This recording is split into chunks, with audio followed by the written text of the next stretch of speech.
नमस्कार मित्रांनो, 2023 साली 420 दिव्यांग बांधवांवर अन्याय झाला. तो अन्याय कसा झाला ते सांगतो. विद्युत सहाय्यक भरती निघली. विद्युत सहाय्यक भरतीमध्ये 420 दिव्यांग बांधव पात्र ठरले.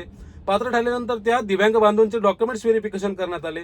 डॉक्युमेंट्स व्हेरिफिकेशन झाले, पण आजपर्यंत त्यांना कुठलंही डिव्हिजन देण्यात आलेलं नाही. तर मित्रांनो, हे तर झालंच, परंतु आजपर्यंत आपला जो भारताचा चौथा स्तंभ आहे म्हणजेच मीडिया, ती आतापर्यंत तिथे गेली नाही. 1 तारखेपासून 350 प्लस दिव्यांग बांधव दिव्यांग कल्याण आयुक्तालय याच्या समोर उपोषणाला बसले आहेत. परंतु तिथे तर मीडिया गेलीच नाही. मीडिया कुठे गेली तर मीडिया गेली अशोक बाबाकड, आणि अशोक बाबा काय कारनामे करू लागलेत ते दाखवलेत ते बघणार आहेत. यामध्ये दुसरी घटना अशी घडली की आमचे आदरणीय तुकाराम मुंडे साहेब, जे दिव्यांग बांधवांसाठी एक देव बनले होते, त्यांची देवाभाऊनी बदली केली. आणि दुसरी गोष्ट म्हणजे आज दुर्दैवी एक घटना कळाली की तुकाराम मुंडे साहेब यांची आई आज आपल्यात राहिल्या नाही.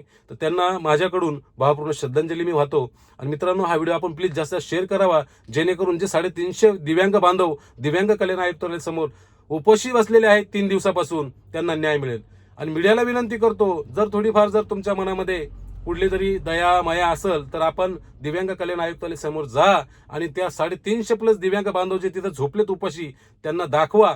त्यांना दाखवल्यानंतर कमीत कमी देवाभाऊला तरी दिसल, आणि देवाभाऊ तुम्ही जे केलंय ना, जे पाप तुम्ही केले तुकाराम मुंडे साहेबांना तिथं बदली करून, कमीत कमी या 350 दिव्यांग बांधवांना न्याय द्या. आणि तुमचं जे काय पाप आहे ते कमीत कमी त्या पापामध्ये 100-50% तरी धुतल्या जाईल तुम्हाला, असं मला वाटतंय.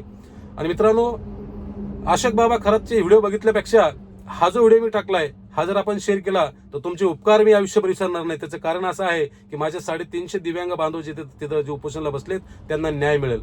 तर प्लीज तुम्हाला अंतकरणातून विनंती आहे की आपण हा व्हिडिओ जास्त शेअर करावा. आणि हा व्हिडिओ शेअर केल्यानंतर ज्यांच्यापर्यंतही पोहोचल त्यांनी सुद्धा हा व्हिडिओ बघितल्यावर पुढे पाठवा ही विनंती करतो.